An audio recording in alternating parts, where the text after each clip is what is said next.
Considerando que eu ainda acredito na raça humana, considerando que nós todos somos passageiros, gêmeos, parceiros, casais de uma arca, planeta, considerando que nós temos a humildade para defender o menos próximo parceiro, considerando que defendendo o menos próximo parceiro, nós estamos defendendo toda a coletividade da arca, planeta, considerando que ainda não se conseguiu atribuir valor financeiro à mais humilde vida, de mais humilde passageiro desta arca planeta, eu, o repórter, faço esse documento que você vai ver agora.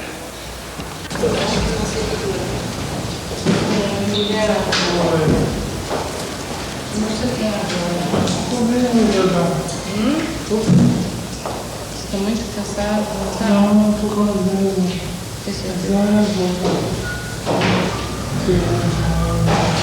Você teria ainda gás para falar com o Goulart de Andrade? Ele está aí do teu lado. Você tem condições de falar com ele, Emiliano? Tem? Só que eu gostaria que ele ficasse olhando para você. Né? Que ele ficasse olhando para você. Então você olha para mim aqui, Emiliano. Ele não está enxergando, tá? Ah, você não está enxergando? Não. Você me conhece? Deixa eu Conheço de nome. Tá, você confia em mim? Confio. Então vamos conversar. Você está bem? Estou. Está sentindo dor nenhuma, nem nada? Não. Qual é a infecção dele, Na Rogério? boca só. Ele já teve muitas infecções. Ele tem 2 anos de tratamento e essa é a 3ª internação dele. Tá? Ele já teve várias infecções, teve um problema hepático na vista que fez perder a visão. Você, como é que você pegou isso, Emiliano? Sabe? Não tem ideia, nem imagino. Eu sempre procurei, assim, analisar tudo. Mas não. Eu nunca cheguei a. Porque eu não era muito de frequentar as coisas, sabe? Fazer sexo assim. Fazia muito pouco que eu morava no interior. E você fazia sempre com um parceiro só ou com vários parceiros? Às vezes com parceiro só. Mas você já chegou a fazer no mesmo dia, assim, com muitos parceiros? Como... Não, eu não gostava disso. Não, né? Era só uma vez e tanto. Eu acho que só uma vez eu fazia. Eu não tinha exemplo também, né? Minha vida era muito corrida. O que você fazia? Eu tinha uma loja de comércio de roupa. Comércio de roupa? Onde é que você morava? Tatiba. Itatiba. Então eu não tinha muito tempo para isso. Eu só vinha para São Paulo uma vez por mês só. Eu ia até na minha mãe, visitava ela, e ia assim numa sauna, uma hora, às vezes eu transava, às vezes não. Mas era assim, né? Eu nunca fui muito de sexo. Agora eu vou te fazer uma pergunta que eu não quero que você se ofenda comigo não, mas você acha que você vai morrer? Claro, todo mundo vai morrer. Não, mas você vai morrer desse negócio aí? Eu acho que sim, né? Por que você acha que sim? Porque eu acho que esse já está predestinado, né? Você acha que chegou a hora? E como é que você se prepara para isso por dentro de você? Ai, às vezes quando eu tô assim... Fecha essa porta para mim, entra e fecha. Uns 2 dias atrás.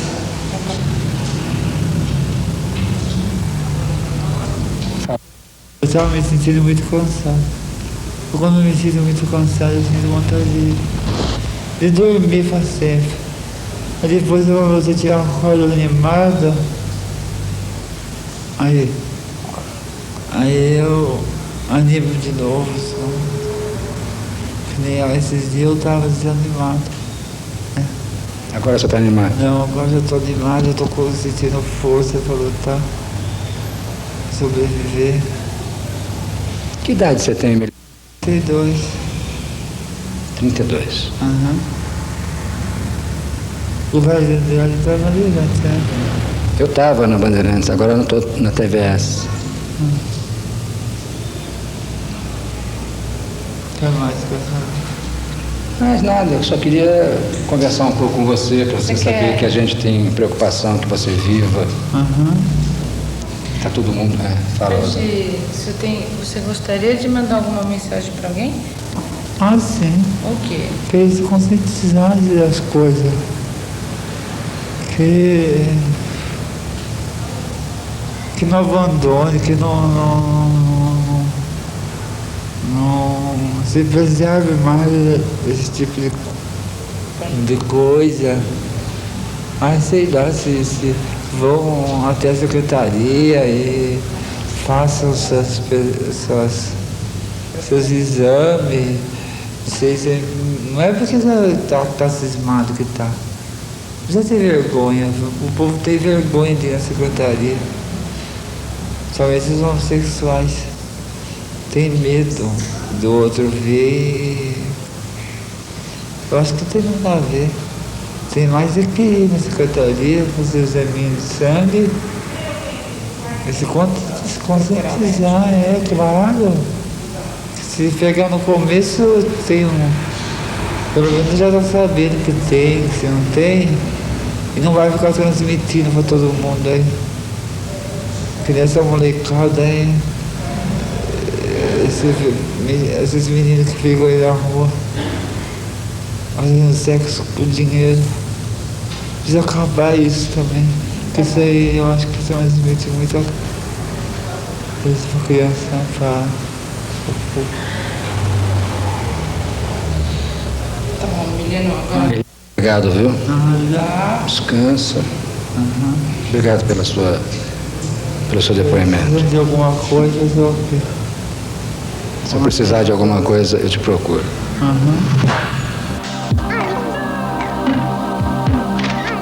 Assista este programa.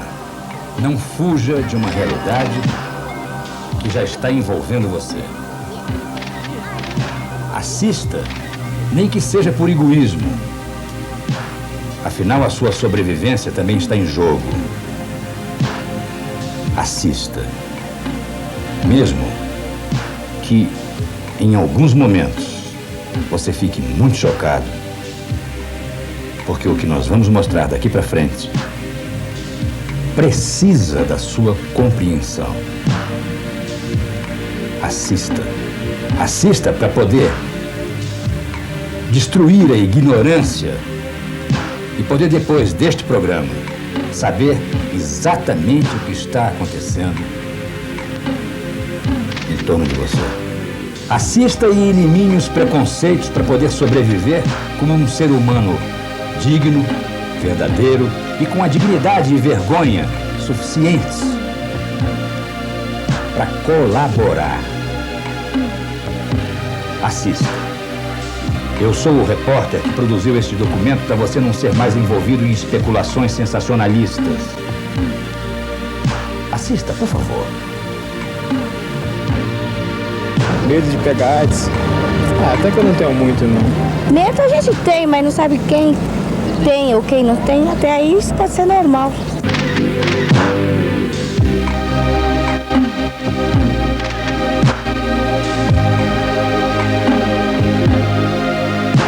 Eu tenho. Porque eu acho que é uma doença muito grave, né? Claro. Porque é uma doença perigosa.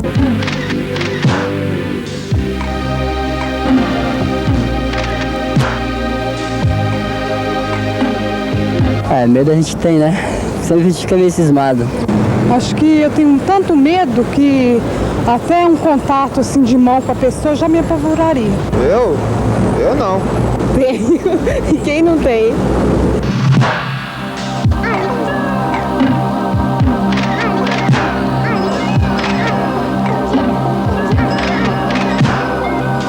Ai, eu não sei nem dizer o que eu faria, porque é um impacto, é uma doença que não tem cura, né?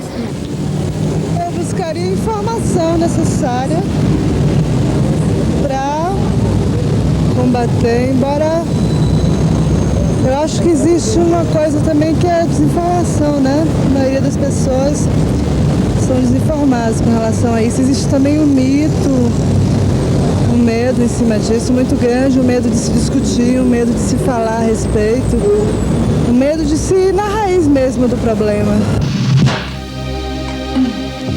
No próximo bloco, você vai saber tudo sobre a doença. De onde veio, como é, como se instala no organismo humano, quantos estão contaminados e quais são os sintomas precoces. Assista.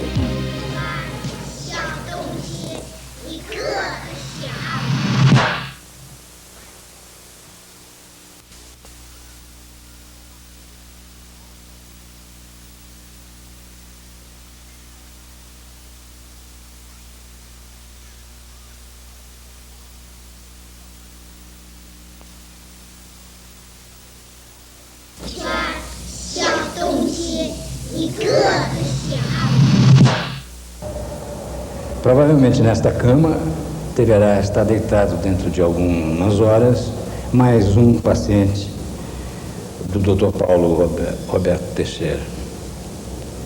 Ele, há 1 ano e meio atrás, mais ou menos, me deu o primeiro depoimento sobre o AIDS. Depoimento esse que eu vou repetir agora. Aí está o que é Paulo Roberto Teixeira? São as lesões iniciais do tumor conhecido como sarcoma de Kaposi. Aqui nós temos então até onde pode chegar o tal sarcoma de Kaposi ao nível da pele. Nódulos, caroços, úlceras, manchas, enfim, todo tipo de lesão. Aqui, olhando com detalhe, onde existe uma falha de um dente, um pouco acima tem aquele carocinho avermelhado, arroxeado, que é uma manifestação que ocorre com uma certa frequência, ou seja, esse tipo de tumor começar na mucosa da boca. Então aí vai um alerta, particularmente para dentistas, para que fiquem atentos a esse tipo de lesão e aos pacientes, evidentemente, que apresentarem alguma coisa diferente, procurem um dentista ou um médico, ou um serviço médico para avaliar.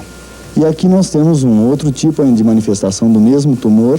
O que é isso? Um pescoço? Exatamente, o pescoço de um paciente que aparentemente... Visto por trás? É, visto de lado, face lateral do pescoço, aparentemente uma mancha arroxeada, mas ao exame microscópico, ou seja, retirando um fragmento de pele, se verificou que se tratava de um tumor também, um sarcoma de Kaposi. Aqui nós vemos na língua desse indivíduo essas manchas esbranquiçadas, que são o conhecido sapinho, a cândida. Ou seja, vocês podem ver pela barba um indivíduo adulto que não teria por que estar apresentando esse tipo de... Só ocorre em criança, né? Exatamente, não teria por que estar apresentando esse tipo de doença, porque isso ocorre normalmente em criança novinha, nos primeiros dias, recém-nascido, porque ele ainda não está perfeitamente desenvolvido. Mas no adulto jamais ocorre sem que esteja acontecendo algum outro tipo de problema. Bom, aqui nós podemos ver então um paciente jovem, 24 anos, e pelo aspecto dele vocês podem observar o organismo completamente consumido. Eu preciso abaixar. Organismo completamente consumido, nós podemos ver aí pelo tronco, pelo tórax, pelos braços, um paciente, enfim, completamente consumido pela doença, numa fase pouco anterior à morte. Aqui nós temos o pâncreas desse indivíduo e essa massa escura, quase negra, é o tumor também, tomando o pâncreas, portanto, as vísceras desse indivíduo. Mas para a grande população, o que é AIDS? A perda da imunidade ou a perda da resistência ou das defesas do organismo contra germes que normalmente não causam qualquer problema e que nessas pessoas, exatamente pela destruição desse sistema de defesa, podem provocar um quadro grave, não só podem, provocam normalmente um quadro grave e pela repetição produzem ou levam o indivíduo à morte. Por exemplo? Ou pelo menos com uma delas extremamente conhecida, que é o sapinho, ou a cândida, uma doença de criança, que dá uma coisinha na boca assim. Nos primeiros dias, exatamente porque a criança ainda está se formando do ponto de vista de defesas, mas que até na criança é completamente curável. Nesse indivíduo ela provoca uma infecção, iniciando na boca, vai se disseminando, esôfago, pulmão e frequentemente leva o indivíduo à morte. Vamos pegar um exemplo menor, uma doença bem conhecida, o herpes. Esse herpes simples que aparece na boca, nos lábios, pessoas quando tomam sol, coisa assim, com umas bolinhas. Né? Ou no aparelho genital. Ou aparelho genital, herpes genital, muito frequente. Nesses indivíduos, ele se dissemina pelo corpo inteiro. Toma o corpo inteiro e leva o indivíduo à morte. Sai da boca, vai para o braço. Vai espalhando, se estendendo, provocando úlceras, bolhas, etc. Invadindo as vísceras, isso que é mais importante. Invadindo o pulmão, invadindo o intestino, o cérebro, etc. Até que leva o indivíduo à morte. Qual é o primeiro sintoma? Por exemplo, eu estou com um cortezinho aqui no dedo, é a terceira vez que ele aparece, e de vez em quando dá no lado de cá e tal. Eu tenho que ficar preocupado? Não é esse tipo de sintoma. Provavelmente você está com falta de manicure. Qual é o tipo de sintoma? Na realidade, o AIDS tem como manifestação inicial o que nós chamamos de sintomas gerais. Sintomas gerais são esses que aparecem uma série de outras doenças. Febre, emagrecimento, diarreia, etc. Agora, eles têm uma particularidade. Os pacientes de AIDS começam a ter manifestação de perda de peso. Só que não é uma mera variação de peso, ganhar 2 quilos, perder 2 quilos. É uma coisa progressiva, de tal forma que em 2, 3 meses o indivíduo perdeu 10 quilos, 15 quilos. Ele apresenta uma febre que é diária, constante, não tem a menor explicação. Por mais que você pesquise, você não encontra o foco. Ele tem uma diarreia, uma disenteria violenta, diária, que vai se agravando cada vez mais. Ele apresenta ínguas, gânglios em várias regiões do corpo, que da mesma forma também não tem nenhuma explicação. Então são sintomas conhecidos, né? Acho que todos nós já atravessamos alguma doença que tivesse alguma dessas manifestações, só que nesse caso é muito exuberante, muito intenso, muito constante principalmente, e que vai gradativamente consumindo o indivíduo. Essa é a fase inicial do AIDS. Que tempo dura isso e quando isso aparece? Depois, vamos dizer que o indivíduo esteja infectado do vírus. Normalmente, essa fase dura de 3 a 6 meses. É uma fase onde você não pode até garantir, por exemplo, que o indivíduo esteja com a doença, esteja com AIDS. Em geral, dura de 3 a 6 meses. E na maior parte das vezes, ela surge de 6 meses até 2 anos depois da infecção, depois do contágio. Ou seja, teve o contágio, 6 meses até 2 anos depois, o tempo de incubação da doença, ele começa a apresentar esses sintomas gerais. Ele com certeza vai a óbito, ele com certeza morre depois de 6, 8 meses de doença. E vocês médicos dizem isso para o paciente? Olha, você tem AIDS e... Evidente, quer dizer que existem maneiras e maneiras de se abordar um paciente, dependendo inclusive da própria relacionamento, do próprio relacionamento que você esteja tendo, mas nós temos como norma que nós sempre revelamos o diagnóstico ao paciente. Onde tudo isso começou, Paulo Roberto? Olha, existem várias hipóteses e a cada dia surgem novos indícios, mas a rigor, em termos práticos, a doença surgiu efetivamente, pelo menos da forma como ela se manifesta nos Estados Unidos. Isso em 78, 79. Só os homossexuais masculinos e femininos é que transmitem e transitam com essa doença? Bom, a resposta seria não, objetivamente. Então não. E tem que se fazer uma afirmação paralela, é de que eles são as maiores vítimas da doença. Por quê, Paulo? Por uma questão absolutamente matemática. Quer dizer, você observando, na medida que você começa a conviver com os homossexuais? Com os homossexuais, que você começa a tratar da questão do seu estilo de vida, da sua prática. Se observa uma questão que é determinante, é fundamental para essa doença. Promiscuidade. Eu não chamo de promiscuidade, porque eu acho que aí entra Tá bom, eu não quero ser crítico também. O número de parceiros elevados. Exatamente. A multiplicidade de parceiros, o que faz com que matematicamente esse indivíduo se exponha, não é, a um risco de contágio muito maior. Então, trocando em números, nós observamos que a nossa média de São Paulo, não, dos casos observados em São Paulo, a média de parceiros diferentes num ano observada é de 100. Como assim? Cada indivíduo? Cada indivíduo desses que nós atendemos nos serviços, nos ambulatórios, refere uma média de 100 parceiros diferentes por ano. Com extremos, por exemplo, de 500 ou 600. Então você pode imaginar, um indivíduo, ele se expõe a 100 vezes, né, a possibilidade ao risco de adquirir uma doença, no caso, o AIDS. Ou se ele estiver doente, se ele estiver transmitindo a doença, progressão geométrica. Ele oferece 100 vezes a possibilidade de transmitir para o próximo a doença. E aquele próximo vai transmitir para outros tantos, etc. É uma corrente. Né? E esse tipo de comportamento não é observado efetivamente entre os indivíduos de prática heterossexual. A não ser em alguns grupos específicos, quando se refere à prostituição, coisas desse tipo. Quer dizer, por que os homossexuais... Uma prostituta, na sua estatística, revela um nível mais alto ou mais baixo do que um homossexual? Olha, nós não temos estatística pela simples razão. Esse grupo não foi atingido, o grupo de prostitutas. Não. Nunca? Aqui no Brasil, não. Aqui no Brasil, não. No exterior, sim. Agora, ele não foi atingido aqui no Brasil por quê? Porque a doença foi introduzida inicialmente por homossexuais. Se houvesse esse relacionamento entre os homossexuais e as prostitutas, provavelmente já teria se disseminado a doença por ali também.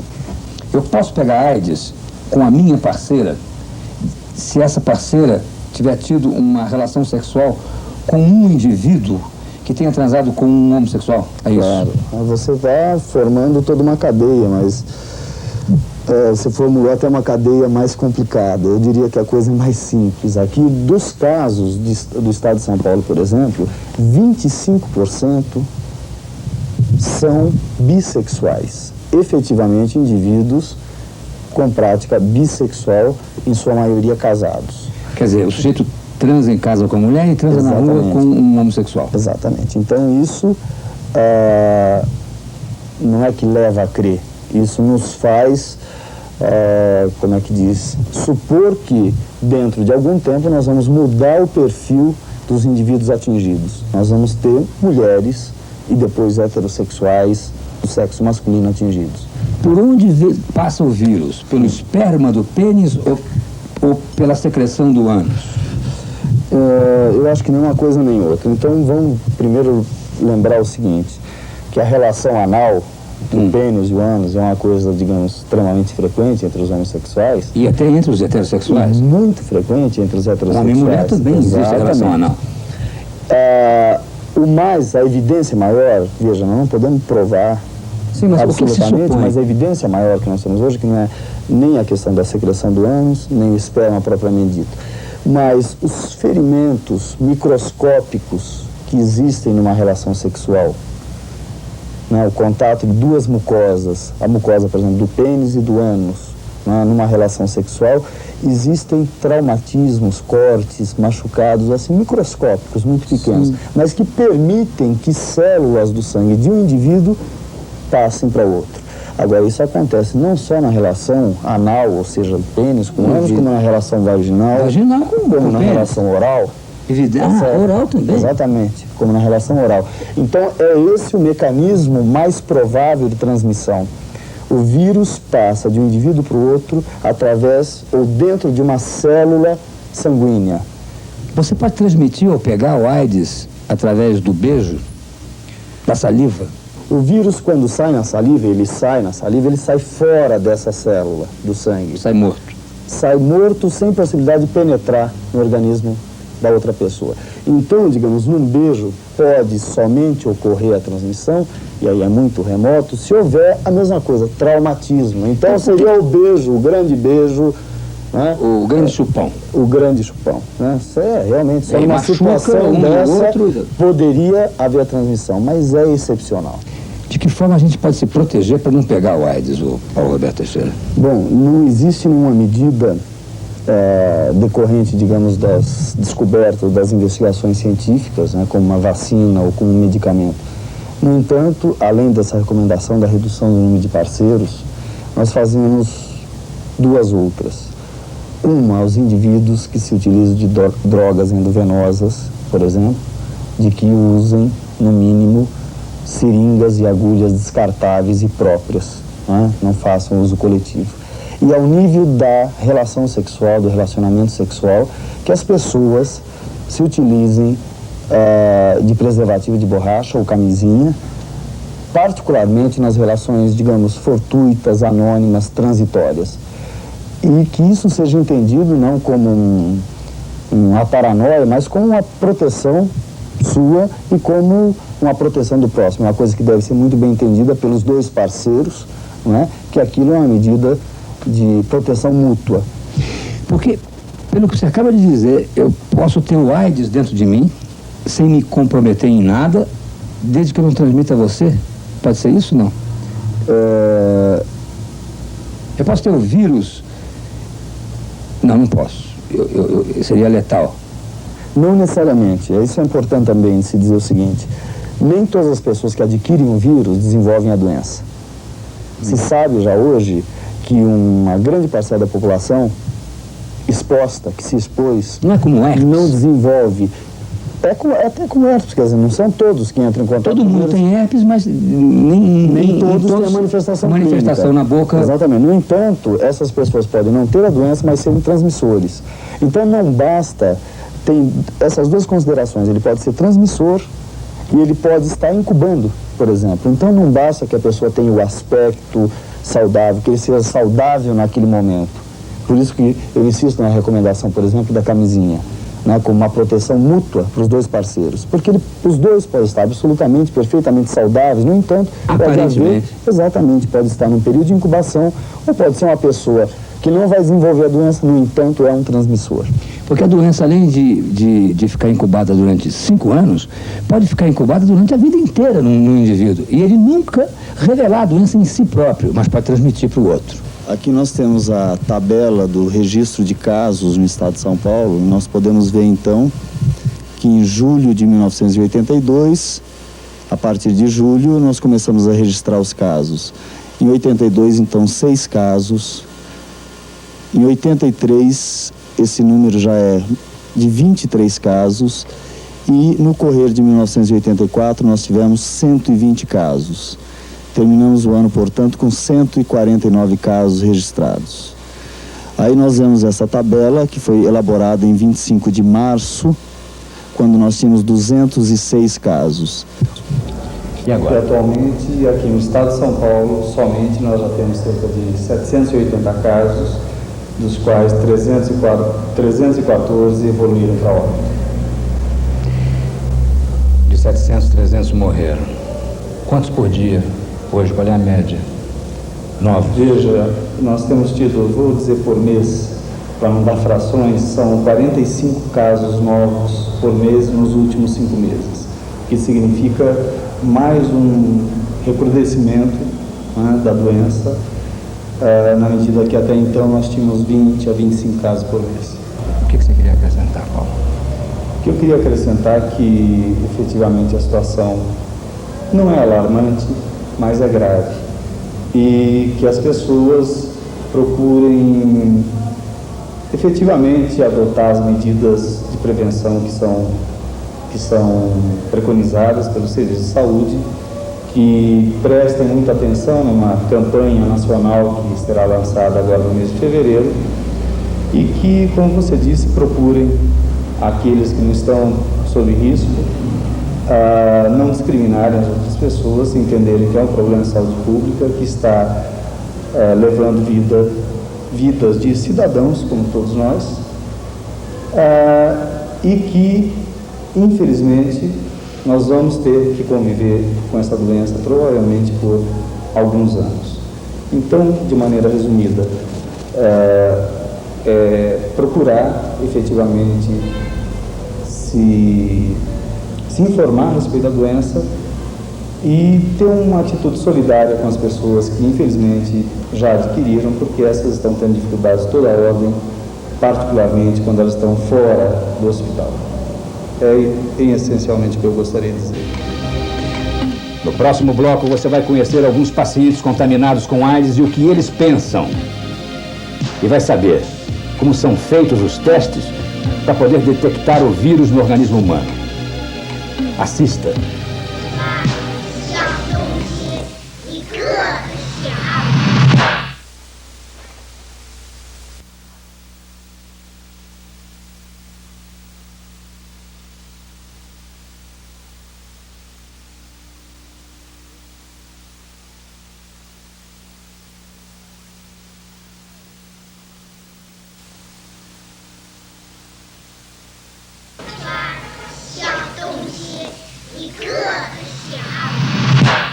A máscara é uma profilaxia para o paciente, porque você está vindo da rua e você pode transmitir alguma coisa para ele já que ele está imunodeprimido, tá?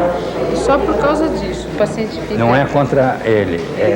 Não vou. Ele não vai passar absolutamente nada, mas você vê com uma roupa da rua e algum... Boto isso também? Isso, alguma bactéria, alguma coisa pode vir acoplado ao seu paletó e você pode passar para o paciente. Entendeu?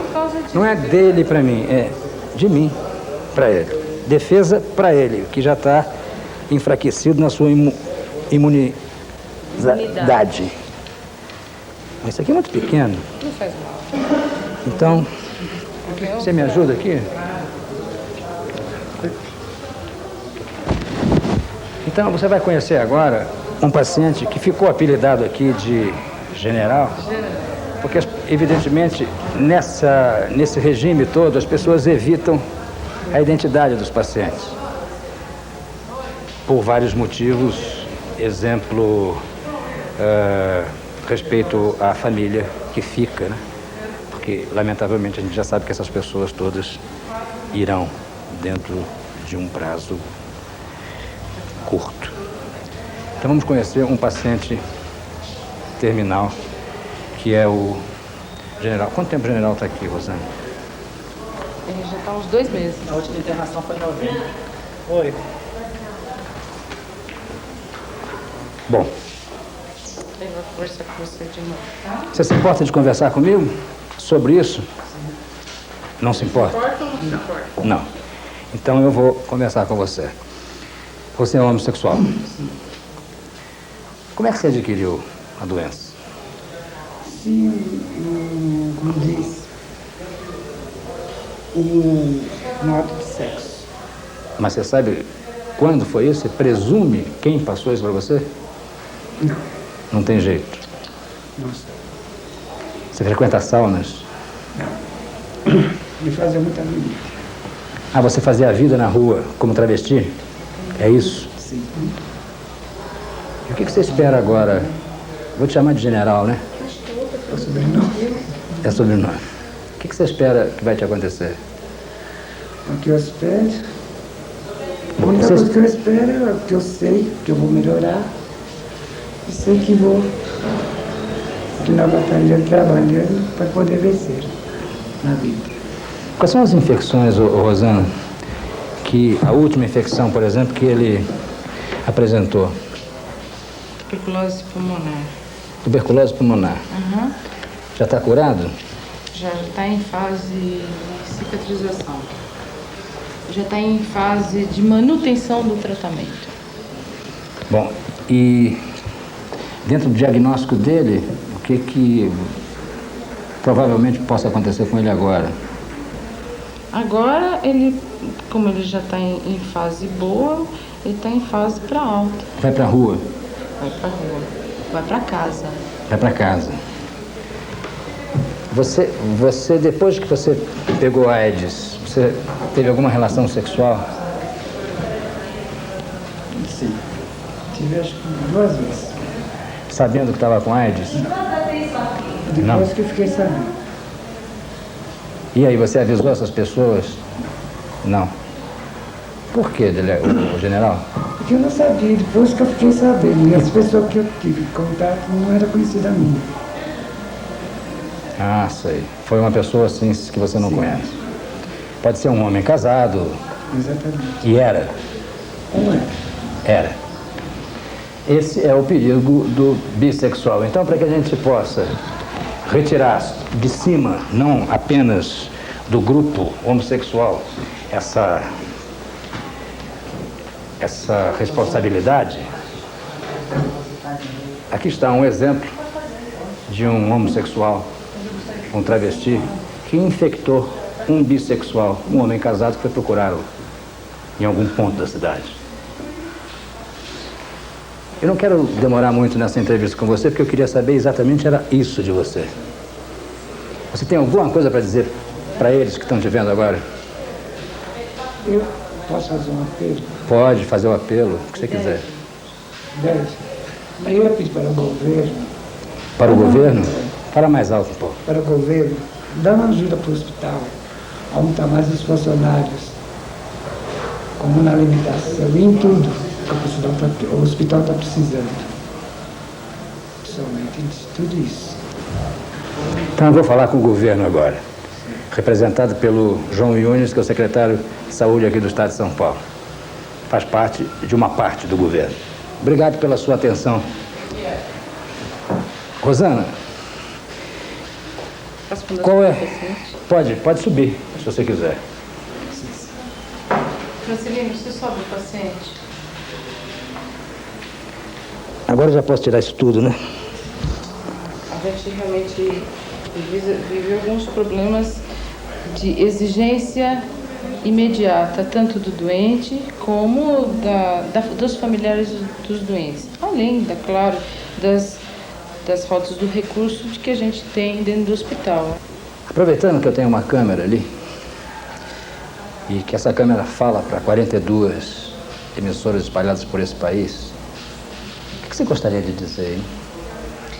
Eu gostaria realmente de dizer ao povo que AIDS é uma doença grave, mas que o risco de transmissão básico é 2 vias. É a via sexual e a via sanguínea. Só. Não existe contaminação a nível hospitalar de funcionários que venham a trabalhar, não existe nenhum risco. Nós estamos há 1 ano trabalhando nesse hospital só com AIDS. Todos os funcionários foram examinados, colhidos os testes e nenhum funcionário aqui tem um teste positivo. Obrigado. Eu não faço nada, eu vivo a minha vida em vão. Tenho a minha mulher sempre de casa para casa e sinto alguma coisa, eu vou ao hospital e faço qualquer coisa para estar sempre em dias. Eu procuraria um meio de me tratar, né, de me cuidar.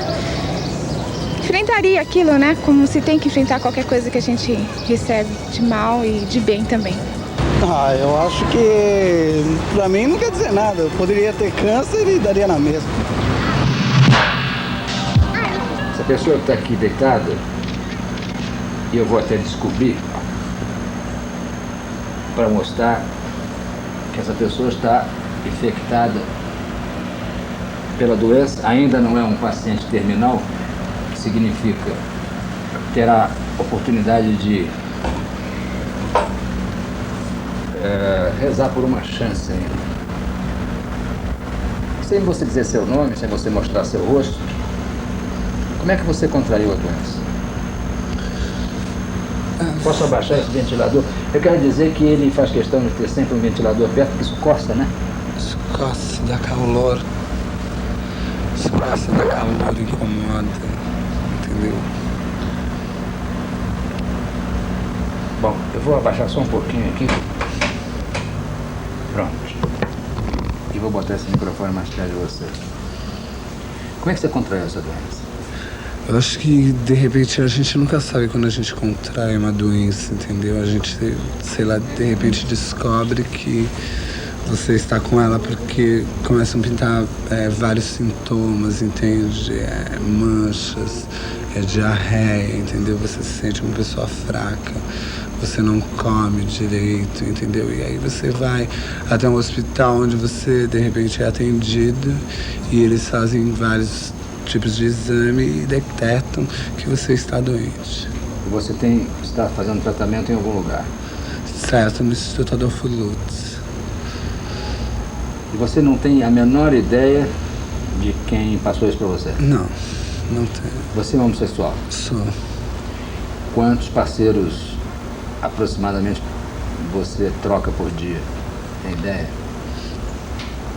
Agora nenhum, entendeu? Por estar doente, mas sei lá, quando estava bom, vários. Vários o quê? Que número é isso? Ah, isso não tem uma estatística. Porque a gente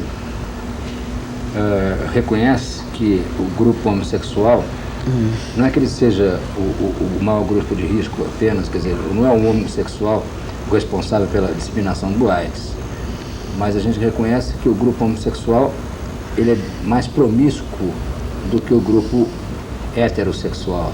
Claro. E chegou-se a hipótese de que um homossexual, em média, transita por 10 parceiros novos por dia. Mais ou menos por aí. Por aí. O que você quer falar disso, dessa situação que você está hoje, sabendo que você provavelmente vai morrer? Eu acho que uma pessoa que vai morrer, ela não tem muito o que falar, entendeu? Mas, sei lá, é um alerta ao pessoal que tá aí pela rua, entendeu? Que transa banheirão, que transa moita de Trianon, entendeu? Que sai com vários tipos de pessoas. Eu acho que deveria diminuir a promiscuidade para, de repente, não chegar ao estado que eu estou, entendeu? Aguardando uma hora que vai ser terminal. Você acha que isso que você está dizendo, vamos parar de transar em moitas ou por aqui e por ali, para esse grupo que está envolvido, adianta alguma coisa? Ou... Eu acho que seria um alerta. Eu acho que de repente seria um alerta, porque se a coisa continuar como está, entendeu? Daqui uns dias nós vamos ser 50 milhões todos contaminantes. O que você gostaria de acrescentar, aproveitando que a gente está aqui, exibindo você sem o caráter de sensacionalismo, porque eu quero que você reproduza alguma coisa que tenha, que favoreça o lado de lá, que tenha interesse de comunicação. Sei lá, acho que fica aqui uma mensagem, entendeu? Que parem com a promiscuidade masculina, entendeu? Que sempre que forem transar usem preservativos, entendeu? Para que a coisa não cresça, para que ela decresça, entendeu? Porque às vezes a mulher não transa, mas o marido sai na rua e transa, entendeu? Então quer dizer, ele transa e ele pega, ele é um homossexual incubado, entendeu? Então ele não fala e transa com a mulher e a mulher fica também. E o que você está esperando agora? Não vai me dizer que você está esperando só morrer, porque eu não acredito nisso. Eu acho que a pessoa que esteja condenada espera se salvar. Eu acho que a esperança é a última que morre, entendeu? A gente tá aí e, sei lá, os médicos estão em cima e o meu caso ainda não é terminal. Pode haver uma regressão e, sei lá, talvez eu possa até ficar bom.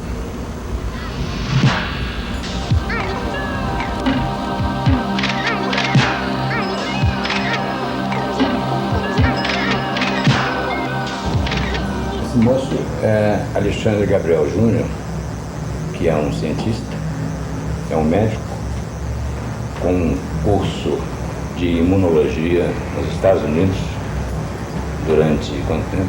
2 anos. 2 anos. O Alexandre tem hoje no circuito médico brasileiro um conceito muito elevado na área que ele representa. Como é que se faz um teste, não é, para detectar a presença ou não do vírus? Bom, os testes que nós dispomos no nosso meio para a detecção e para diagnóstico da infecção pelo vírus da AIDS visam fundamentalmente a detecção do anticorpo. nós ainda não temos no nosso meio metodologia capaz de detectar o vírus. Ah, não? Não temos. Nós temos sim a capacidade de detectar a resposta imunológica à infecção do vírus pelo vírus da AIDS. Para que eu entenda eles também, você tem capacidade de avaliar se houve ou não contato com o vírus. E de que forma o organismo está preparado ou não para se defender. Exato. A ideia básica do teste é a detecção de anticorpos contra o vírus HTLV3 ou LAV ou HIV, como é recentemente chamado. O teste, os dois testes que nós dispomos, um é largamente difundido, é usado em bancos de sangue, em laboratórios de análises, que é a detecção do anticorpo por uma técnica chamada enzima imunissae. Como é isso? É uma técnica em que se usa um reagente ainda importado, nós não temos isso desenvolvido no nosso meio, esses reagentes vêm de fora, em que se usa uma fase sólida adsorvida com extratos do vírus.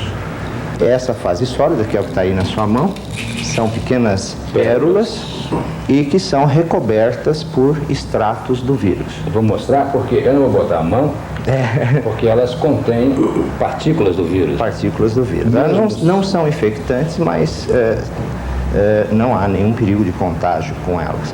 A minha pergunta seria o seguinte: se o sujeito estiver propenso a ter o vírus, ou se o sujeito tiver no seu organismo o vírus, o que acontece aqui nessa reação? O que acontece essa é uma reação negativa, essa que está branquinha, transparente, essa é uma reação positiva. Essa pessoa tem anticorpos contra o vírus da AIDS. Tem anticorpos contra o vírus da AIDS. Isso significa o quê? Que ela foi infectada pelo vírus da AIDS. Por isso o organismo está fabricando anticorpos. Seguramente, muito provavelmente, nós ainda não temos prova disso, mas tudo indica que esse indivíduo também contém o vírus dentro das suas células. Portanto, esse indivíduo que tem um teste positivo, ele pode ser simplesmente um portador do vírus, ou ele já pode estar desenvolvendo a doença. Existem 3 estadios fundamentais: uma que o sujeito se infecta com o vírus e não tem absolutamente nenhum sintoma, ele é simplesmente um portador. Existe um segundo estadio onde manifestações da infecção viral começam a aparecer, o que se chama de complexo relacionado ao AIDS, gânglios, febrícula, emagrecimento, diarreia, etc.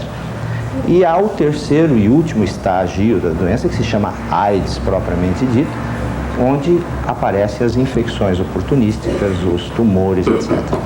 O teste não diferencia nenhum desses 3 estadios, ele simplesmente diz se o sujeito foi contaminado ou não. O que nós temos nas mãos realmente no momento de positivo, de otimista é educação.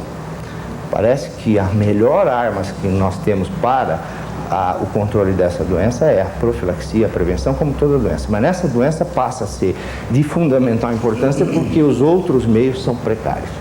Então, educação é a grande palavra. Educação contra a promiscuidade. Não contra o grupo de risco. O grupo de risco, cada um tem a sua maneira de viver. Mas mesmo os indivíduos de grupo de risco devem ser educados no sentido de impedir que a doença, que isso se fala a todo momento, todos sabem, de se impedir que a doença se alastre. Infelizmente, os métodos que nós já tínhamos e os métodos que estão sendo desenvolvidos ainda deixam muito a desejar. Não existe nenhum trabalho objetivo, efetivo, mostrando que essas drogas mudem definitivamente o curso da doença e objetivamente o curso da doença. São drogas que são totalmente experimentais ainda. Você acha que as pessoas deveriam fazer testes? Eu acho que não. Eu acho que só deveria fazer teste com indicação médica. O teste, no meu modo de ver, há quem tem opiniões contrárias. Se há indicação médica de se fazer o teste, tem que se fazer. O sujeito que está sentindo alguma coisa, que tem alguma dúvida, que vai ao médico, o médico levanta uma possibilidade, mesmo que remota, da doença, ele deve vir fazer o teste. Mas o que não pode é um sujeito que tem uma febre, que tem uma diarreia, que tem um sintoma que todos nós temos e que todo mundo tem, entrar em pânico por causa de um problema simples que pode ser resolvido com uma simples observação. No próximo bloco, você vai conhecer a doutora Valéria Petri, a dermatologista que atendeu o primeiro caso de AIDS no Brasil. Assista.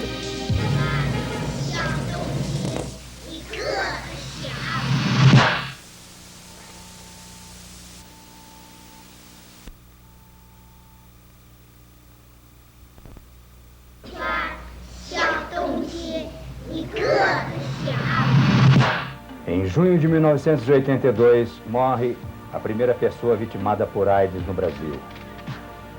Morreu com sarcoma de Kapoor. Era cliente da doutora Valéria Petri.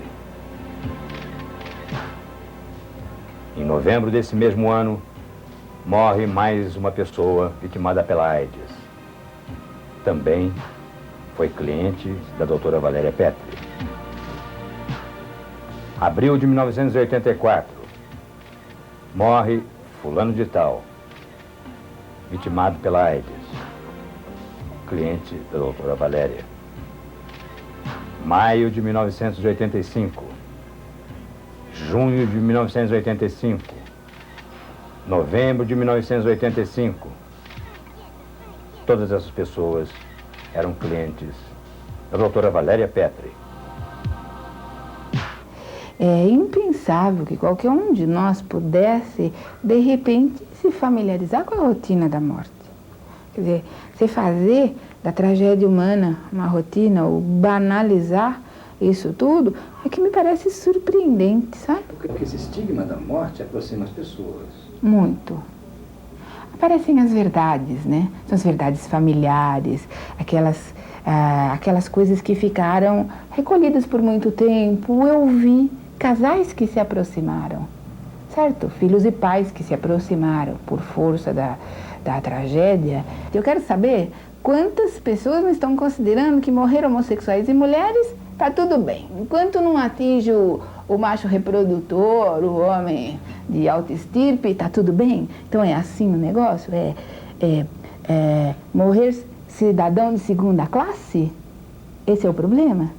As pessoas chegam a falar, não se deve gastar tanto dinheiro com quem vai morrer mesmo. Eu acho que se deve gastar todo o dinheiro do mundo com todas as pessoas que estão doentes no mundo e passam fome no mundo. Esse é o problema, certo?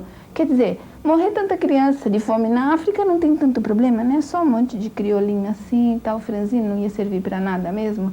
Qual é a consciência que existe das pessoas com relação a isso?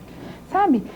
Você falou com muita delicadeza a propósito de ser uma pessoa sem preconceito nem nada. Não, eu me eduquei, sabe por quê? Porque eu achava que todos aqueles conceitos do...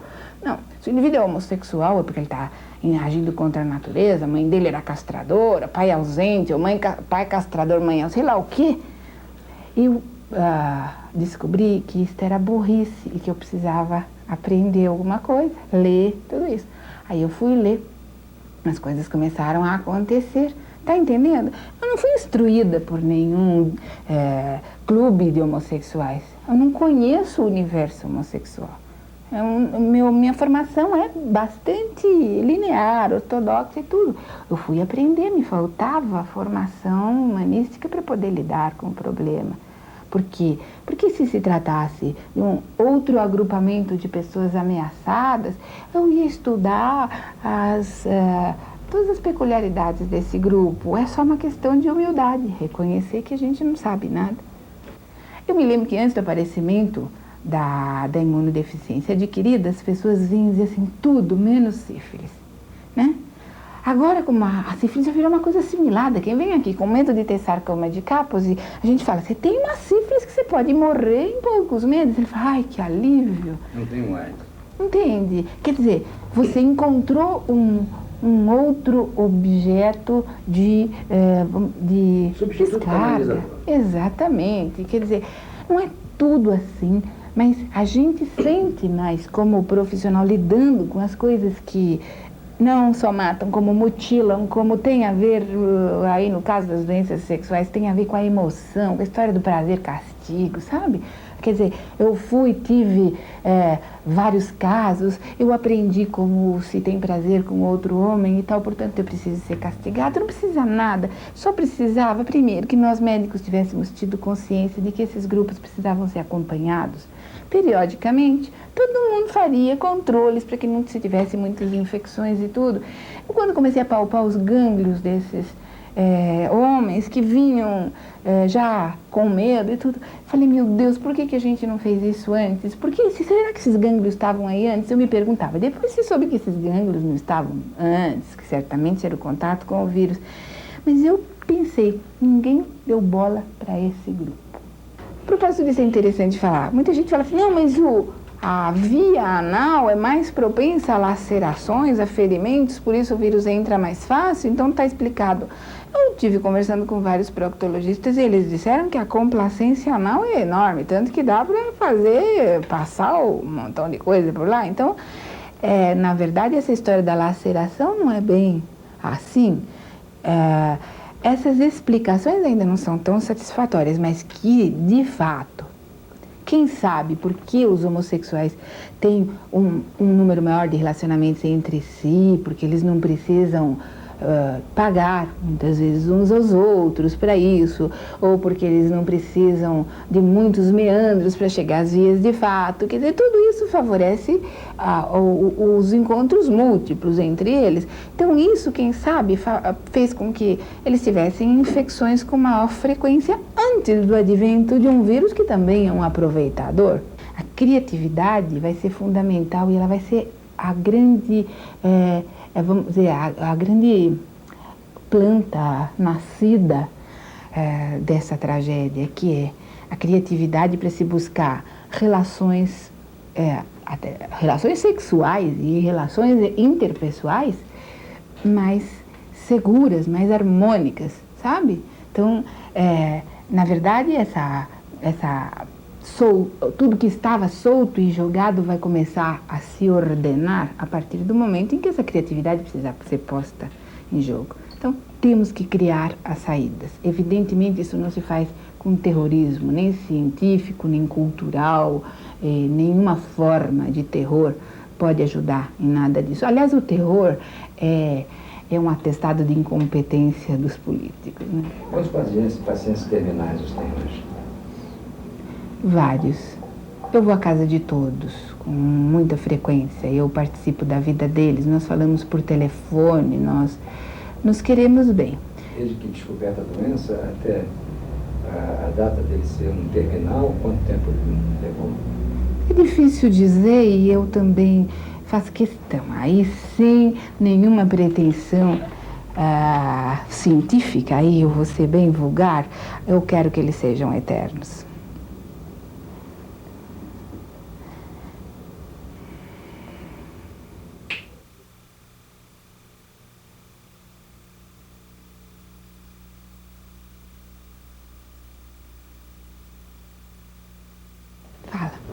Segura.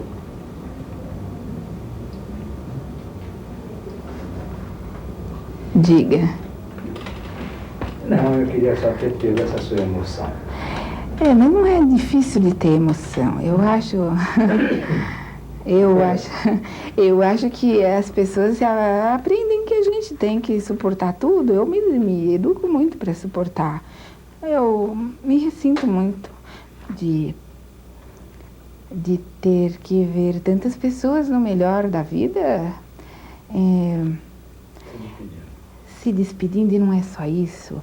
São pessoas que tinham até outro dia expectativas altamente sofisticadas. É assim, o indivíduo que montou todo um esquema de computação para a empresa dele, fez algo revolucionário. Então ele fica doente, ele vai para casa e ele diz assim, eu gostaria de ter aqui um computador para continuar fazendo alguma coisa enquanto eu sou obrigado a descansar. Aí a gente vê que ele não mexeu no computador. Depois de uma semana a gente diz, por que você não foi fazer o seu trabalho? Aí eu ainda não tive muita disposição. Aí as expectativas as possibilidades dele vão se reduzindo tanto que você acaba vendo esse homem um dia apenas satisfeito por conseguir se virar na cama ou engolir uma colherada de sopa. Aquilo vira para ele uma grande conquista. E eu não consigo imaginar nada mais absurdo que isso, sabe? E essa convivência diária com o absurdo, evidentemente sensibiliza qualquer um. Eu não gosto da tecnologia para lidar com algo tão real quanto a vontade de viver que as pessoas têm. É isso aí que não pode ser medido, isso aí que não pode ser descartado, isso que não pode ser, vamos dizer, medido no sentido de você dizer assim, não, este não tem muita vontade de viver, ou aquele tem muita... Não, todo mundo quer viver e a gente não tem muito para oferecer, sabe?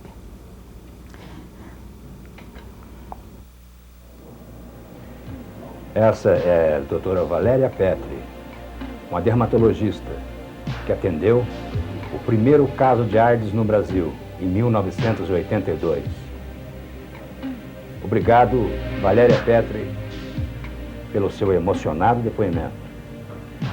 Lamento que a ciência tenha que lidar com a morte, com essa rotina que vocês lidam. No próximo bloco, nossas conclusões desse documento que o SBT propõe.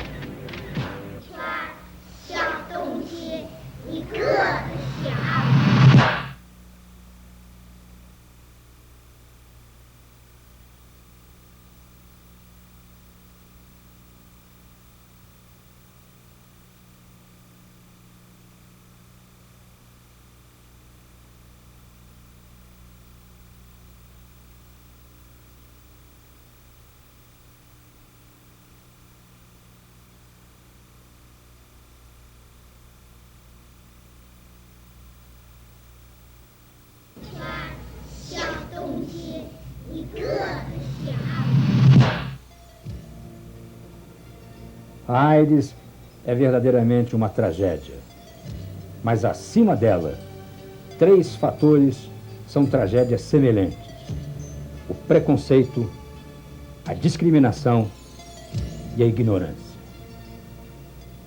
Para exemplo, vocês vão ver agora o que eu estou querendo dizer com isso. Percebam. Quando Deus criou a mulher, deixou o homem. Então o homem, através do sexualismo, está fazendo a vez da mulher. Não funciona, o homem virar mulher. É isto aí que as autoridades devem tomar as providências. O homem deve ser homem e não mulher. Tá combinados assim? Que as autoridades devem tomar as providências, esse tipo de pessoa, levar para hospitais, e o demais deve pegar nas nanas e dar uma boa surra, tomar vergonha e ser homem e não mulher. As pessoas, de uma maneira geral, querem responsabilizar os homossexuais pela disseminação da doença e apenas a eles. Qualquer homossexual será um doente em potencial. Não é verdade.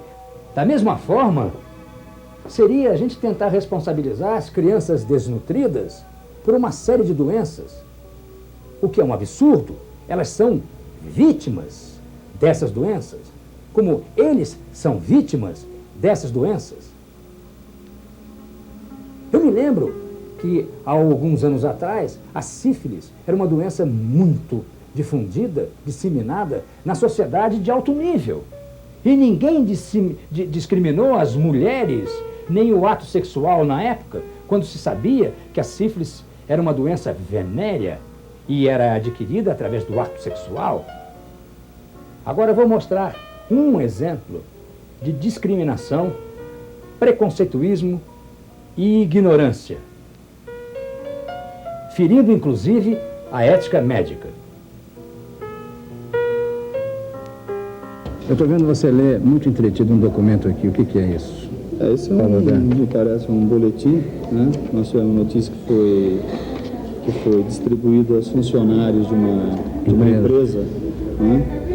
E como uma cartilha de prevenção contra a AIDS.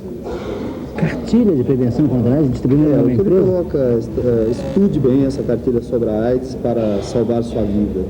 E o que ele fala aí dentro?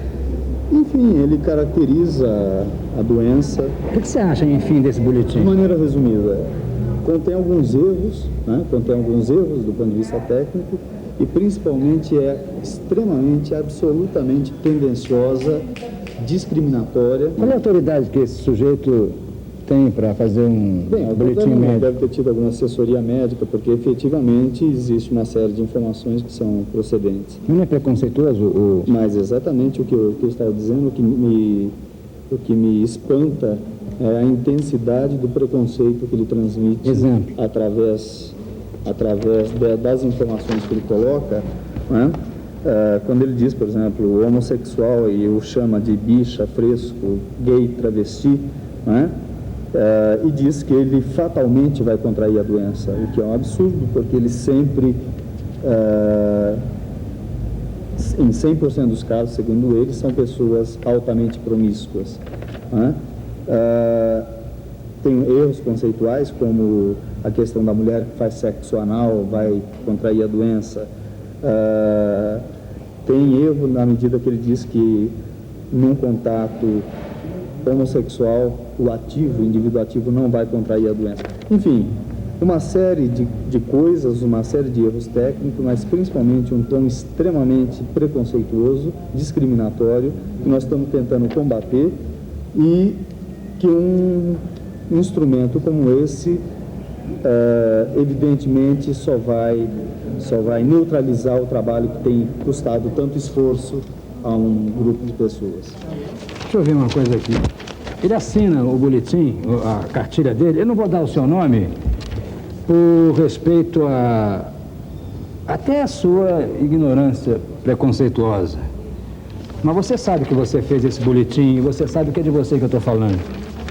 Está aqui o início da sua cartilha que diz: o AIDS é a doença do século, estude bem essa cartilha sobre AIDS. Você sabe que eu estou falando com você. E você ouviu da boca de um médico responsável por esse sistema de tratamento aqui em São Paulo, quão preconceituoso, quão errado e quão discriminatório é a sua cartilha. Lamento. Todas essas coisas desenvolvem um processo que dificulta cada vez mais o atendimento desses pacientes que, lamentavelmente, são terminais. Hoje, os hospitais se ressentem da falta de mão de obra para atender os doentes. Porque as pessoas que lidam com isso, os enfermeiros, os atendentes, imaginam que a doença pegue num contágio de uma aproximação. Isso é falta de informação e ignorância. Quantos doentes você está atendendo hoje aqui? Não dá nem pra falar. 10. Qual é a sua idade? 40 anos. Quanto tempo você está nesse serviço? 11 anos. 11 anos. Você está sabendo que está difícil recrutar mão de obra para tratar com esses pacientes? Ninguém melhor do que a gente, viu, para saber isso aí. E está difícil? Muito difícil. Você que já está trabalhando com isso, não tem medo de se contaminar? Não, a gente toma todas as precauções, não tem problema. Por exemplo? A gente usa gorro, luva, máscara e bastante coragem, viu? Porque isso aí tá faltando no povo aí fora, tá? Então vai trabalhar com seus pacientes.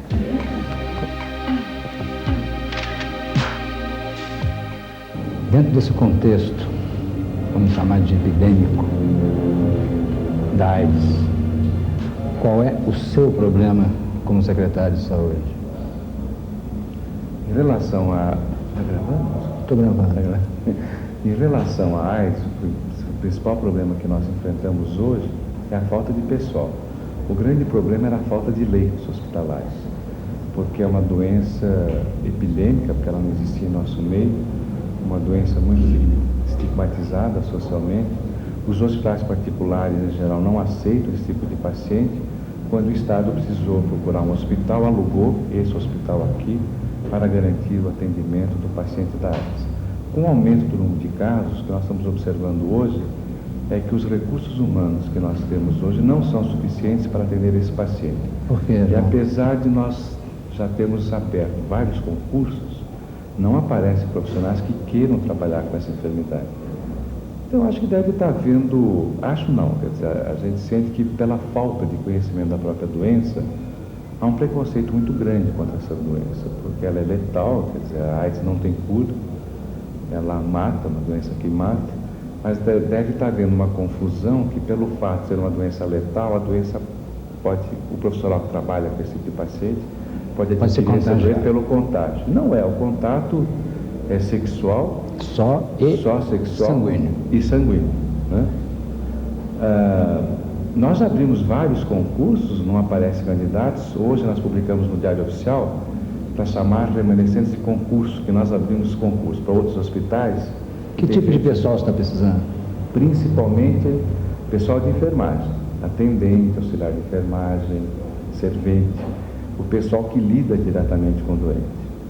Nós estamos buscando incentivos econômicos para ver se a gente consegue superar esse problema. Se não conseguirmos, nós estamos pensando em termos de apelar para a sociedade civil, para enfermeiras de entidades religiosas, ou para Lions, ou para Rotary Club. Agora, são voluntários que exigem um mínimo de qualificação, mas é a alternativa que a gente está pensando, e se algum telespectador ou algum ouvinte tiver uma outra ideia, nós estamos dispostos a ouvir e tentar resolver esse problema, porque, bem ou mal, o estado de São Paulo foi o primeiro estado que montou um sistema de controle de prevenção da AIDS. Em junho de 1982, morre a primeira pessoa vitimada por AIDS no Brasil. Morreu com sarcoma de Karpov. Era cliente da doutora Valéria Petri. Em novembro desse mesmo ano, morre mais uma pessoa vitimada pela AIDS. Também foi cliente da doutora Valéria Petri. Abril de 1984, morre fulano de tal, vitimado pela AIDS, cliente da doutora Valéria. Maio de 1985, junho de 1985, novembro de 1985, todas essas pessoas eram clientes da doutora Valéria Petri. Qual é o seu momento mais otimista em relação a isso, do ponto de vista científico? É a descoberta de uma vacina? Olha, de fato eu não sei se seria benéfica uma vacina numa altura dessa, porque a vacina parece ser mais útil para as pessoas que não foram contaminadas, mas sem dúvida isto resolveria o problema. Para os já afetados? Para os já afetados tem que aparecer um antiviral potente, um antiviral que não lese o indivíduo e lese o vírus e acabe com a onda dele. Estamos a caminho disso? Olha, ainda que não estejamos, as casualidades, aliás, a chamada serendípia ou serendipidade é uma palavra que não definiram bem em português, mas ela existe.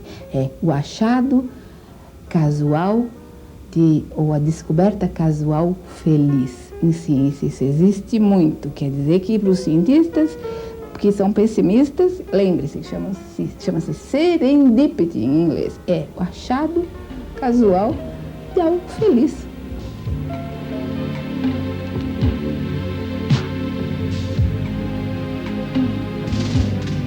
Este documento é a contribuição do Sistema Brasileiro de Televisão, de todos os seus funcionários, do mais humilde ao mais graduado, à campanha do Ministério da Saúde, que terá início no próximo mês.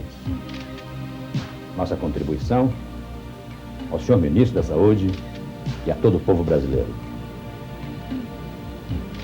Obrigado aos companheiros do Sistema Brasileiro de Televisão que permitiram, com esse meu texto final, o seu aval nesse documento.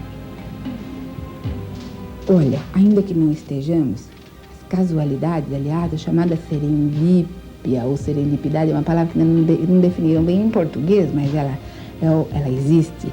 É o achado casual ou a descoberta casual feliz. Em ciência isso existe muito, quer dizer que para os cientistas que são pessimistas, lembre-se, chama-se serendipity em inglês, é o achado casual de algo feliz.